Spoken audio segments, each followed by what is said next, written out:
Coucou tout le monde. Eh bien, croyez-le ou non, je suis aussi surprise que vous. Enfin, j'espère que vous êtes surpris et que si vous l'êtes, c'est une bonne surprise. Je pense qu'on va avoir notre calendrier de l'Avent. En tout cas, je vais tout faire pour. Je sais que j'avais dit que comme je reprenais tout doucement, ça allait être un peu compliqué pour moi de me remettre vraiment aux vidéos. Et plus le temps avançait, plus je me disais, non mais je peux pas passer à côté de ce rendez-vous que vous attendez, en tout cas pour quelques-uns d'entre vous. Et que j'attends aussi, moi finalement, je m'en suis rendu compte là. Et donc c'est parti, on va essayer d'aller jusqu'à la fin. En tout cas, j'ai pas mal d'idées. J'ai commencé, alors très fort puisque ça n'a pas filmé le début, mais j'ai rien fait de très extraordinaire. J'ai tout simplement découpé 2 fois une forme de tag dans du papier vert. Et dans ces tags, j'ai créé une ouverture avec une matrice de coupe étiquette. Parce que ces tags, je vais les coller dos à dos. Et que dans du rhodoïde, du plastique transparent, de la couverture de dossier, comme vous voulez, appeler ça comme vous le souhaitez, vous aurez bien compris, je vais découper la même forme de tag pour l'insérer entre les deux parties de papier vert que j'ai découpé précédemment. Alors j'ai quand même eu une bonne surprise, comme quoi quelquefois je travaille correctement, parce que la forme de tag, il y a une petite fausse couture. Et je me suis dit, mais ce serait très sympa que la fausse couture, on la voit aussi bien sur l'avant que sur l'arrière. Mais je n'étais pas sûre d'avoir bien centré l'étiquette. Et en fait, en mettant dans l'autre sens, eh bien si, j'ai très bien centré l'étiquette. Félicitations à moi. Pour une fois que ça arrive, je me félicite. Et donc, je vais pouvoir avoir l'effet couture des deux côtés au lieu de devoir tout laisser tel que je l'ai découpé et de me priver de cette jolie décoration sur l'arrière. Pendant que je me vantais de mes exploits héroïques, j'ai sorti cette petite planche de tampon 4 en scrap que vous connaissez bien maintenant puisque je l'ai depuis quelques temps et que vous l'avez déjà vu dans des calendriers de l'Avent précédents. Et je vais découper ce petit oiseau, enfin déjà le tamponner avec de la Memento parce que je vais faire une mise en couleur avec les feutres à alcool. Et je vais donc faire cette mise en couleur, le découper et je vais lui ajouter un petit chapeau de Père Noël puisque c'est prévu dans la planche de tampon et que si je ne le fais pas maintenant, quand est-ce que je pourrais le faire, Évidemment, je ne vais quand même pas me priver de cette jolie période où on peut faire des choses un petit peu qui sortent de l'ordinaire. J'avoue que j'ai réussi à me mettre assez facilement dans cette ambiance de Noël. Même si, alors on n'en est pas si loin que ça parce que cette vidéo je la filme le 27 novembre, comme quoi vous voyez je me suis vraiment prise au dernier moment pour prendre ma décision finale de me lancer. Et je ne sais plus pourquoi j'ai commencé à vous raconter ça. Bref, on est là, je ne suis pas plus disciplinée que d'habitude, mais c'est pas grave, on essaie de passer un bon moment. Et je vais donc, comme je le disais, faire ma mise en couleur au feutre à alcool. J'ai fait ma sélection de feutres Copic. Comme d'habitude, je m'aide de mon nuancier parce que même si je connais très bien mes feutres quand même maintenant, j'aime bien m'y référer parce que je ne me fais pas totalement confiance et que quelquefois, il y a certains rouges qui vont mieux avec certains bleus, voilà. Donc je préfère être sûre plutôt que de commencer quelque chose et de m'apercevoir qu'en fait, j'ai fait une bourde. Je fais comme d'habitude une petite ombre avec un feutre plus foncé que celui utilisé précédemment pour faire l'aplat principal et ensuite je fonds les transitions en reprenant le feutre que j'ai utilisé en premier. Et là, je vais ajouter une petite touche de lumière avec du jaune juste sur le bord du bonnet, histoire de dire qu'on a l'impression que la lumière vient frapper le bonnet à cet endroit-là. Alors là, à la caméra, vous ne vous rendez pas compte de grand-chose, mais dans la vraie vie, ça se voit un petit peu, donc ça valait le coup de le faire. Pour faire les ombres de mon blanc, j'utilise du gris parce que vous le savez, pour que le blanc ait l'air vraiment blanc, il faut lui mettre un petit peu d'ombre, sinon c'est un peu bizarre. Et pour le petit oiseau, j'ai choisi de faire un oiseau bleu. Pas de commentaires, merci pour ceux qui sont là depuis longtemps, vous savez que c'est une lubie chez moi ce bleu. Et pour mettre un petit peu de lumière, je vais lui faire un ventre tout jaune. Mine de rien, on se retrouve quand même pour la 7e année. Alors ça paraît beaucoup et pas beaucoup, les 7 ans, attention, ça passe ou ça casse, il paraît. Mais je suis sûre que ça va passer, vous êtes trop formidable pour que ça casse.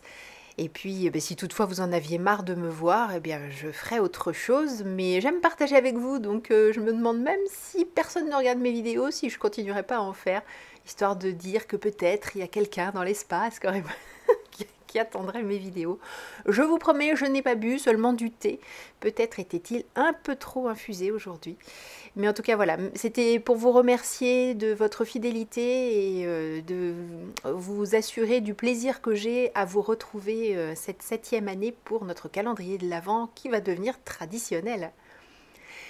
Pour nos petits personnages, le bonnet de Noël, eh bien je le découpe au plus près du trait noir, donc je ne vais pas oublier mon petit trait de feutre tout autour. Par contre, le petit bonhomme, comme il a des pattes très fines, et puis un petit plumeau sur le dessus de sa tête, je vais laisser un léger liseré blanc qui va me permettre de garder tous les détails sans être obligé de faire une découpe de l'impossible. Alors le liseré blanc est très très fin.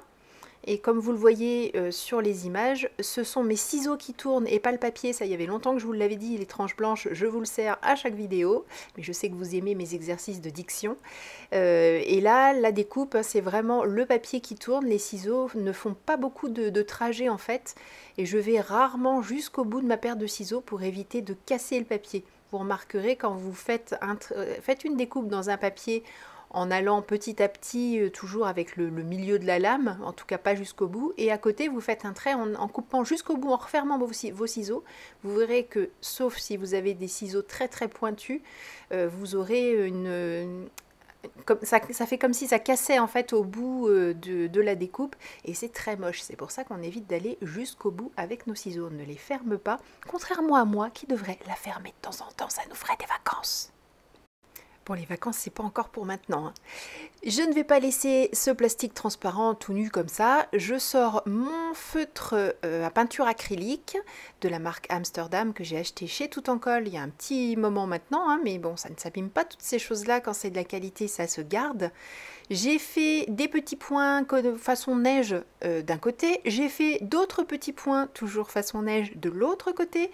Comme ça, déjà, c'est joli des deux côtés. Et en plus, on a une sensation d'épaisseur puisque certains des petits points sont moins marqués que d'autres. Donc ça fait comme si on avait du volume. L'arrière de l'oiseau, j'avais plusieurs possibilités. Redécouper un chapeau et un oiseau. Très clairement, comme ça n'est pas une découpe machine, mais une découpe moi-même, même si certains m'appellent machine peut-être, hein, je ne me voyais pas refaire exactement la même chose, donc ça aurait été compliqué, pas très joli. Et comme j'avais mon feutre blanc sous la main, eh bien j'ai tout simplement peinturluré l'arrière de mon petit oiseau, de manière à ce que ce soit pas trop moche non plus sur l'arrière du tag.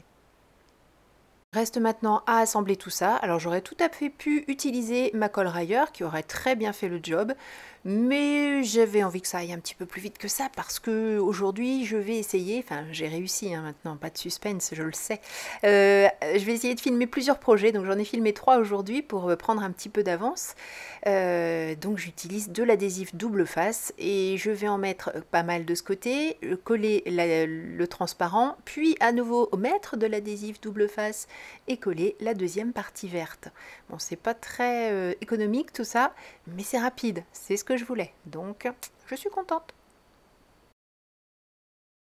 Bon, et preuve en image que notre colle railleur s'est très bien collé également sur le rhodoïde, c'est que je vais coller le petit oiseau avec, tout simplement parce que j'avais pas vraiment envie qu'on voit l'adhésif au travers du transparent. Déjà qu'on a là les 2 épaisseurs de papier, donc même si c'est bien peint en blanc au dos, ça va rester discret, mais je voulais pas en rajouter et puis faire en sorte qu'on voit l'adhésif. Donc j'utilise la colle qui, je vous le confirme, colle très bien, y compris sur le plastique. Comme c'est un tag, je vais ajouter un petit morceau de ficelle et pour que ce soit joli, je vais mettre un œillet. J'ai choisi un œillet doré parce que c'est ce que j'utilise le moins en fait. Je suis pas très couleur dorée finalement. J'aime bien le métal un peu vieilli, ces côtés argentés un petit peu passés par le temps. Mais là, je me suis dit que doré, ça irait bien. Et puis, il faut bien que je les utilise aussi. Et je vais ajouter cette petite ficelle qui était déjà découpée dans mon stock. Comme je garde absolument tout. Mais vous voyez, ça finit toujours par servir. Eh bien, voilà, c'est son tour cette année. Je vais essayer de laisser quand même suffisamment long. Parce que je me dis que ça peut servir de marque-page, par exemple, pendant les fêtes. Moi, j'aime bien avoir un petit marque-page à l'image de la saison pendant laquelle je lis. Donc, ça pourrait être pas mal. Je vais ajouter un sentiment, j'ai tout simplement pris un des tampons de la planche de tampons c'est le cas de le dire, qui dit juste un petit coucou. Donc j'ai eu un peu de mal à le placer parce qu'il collait, j'étais pas sûre d'être vraiment au milieu, j'ai perdu la main un petit peu, mais bon finalement ça s'est bien passé et je vais l'embosser en blanc pour toujours faire un petit rappel des flocons par exemple et puis faire en sorte que ça ressorte bien sur mon papier vert et je trouve que c'est très joli ces couleurs foncées avec un embossage blanc par-dessus. Je trouvais que le haut de mon tag, ça faisait un peu vide et j'ai croisé cette magnifique poudre à embosser dorée et verte. Alors je viens de vous dire que le doré c'était pas trop mon truc, mais en fait, puisque j'en ai déjà mis avec l'œillet, allons-y gaiement. Et celui-là est franchement joli. Et puis les petites paillettes vertes dedans, sur le papier vert, ça va être sympa. Alors plutôt que d'embosser directement sur le papier, ce que je vais faire, je vais mettre de la Versamark sur toute cette partie du bas, embosser complètement ce rectangle et ensuite faire des découpes avec des matrices de coupe pour découper. Ensuite faire des coupes avec des matrices de coupe pour découper des flocons. J'ai pas beaucoup de vocabulaire visiblement. Hein. Alors, comme chaque année à cette saison, quand je fais le ménage dans ma scrap room, je trouve des paillettes partout. À chaque fois que je me déplace, enfin je dis dans ma scrap room, mais j'en retrouve un petit peu partout des paillettes. Bref, c'est la saison, hein, c'est pas grave, et puis on fait le ménage, c'est vraiment pas important. Mais la plupart de toute façon, enfin toutes quasiment, sont restées sur les petits flocons. Et regardez-moi comme c'est joli, comme j'en avais un en plus, je l'ai mis au dos. On peut écrire au dos avec un stylo gel blanc pour laisser un merçonnage personnalisé. Un message personnalisé et vous avez vu comme c'est beau, comme ça prend bien la lumière. Ça y est, je suis arrivée au bout de cette première journée, je vous libère, je vous donne rendez-vous néanmoins demain, j'espère que vous serez là. Je vous souhaite une belle fin de journée et surtout n'oubliez pas de créer et partager autour de vous. Gros bisous, bye bye.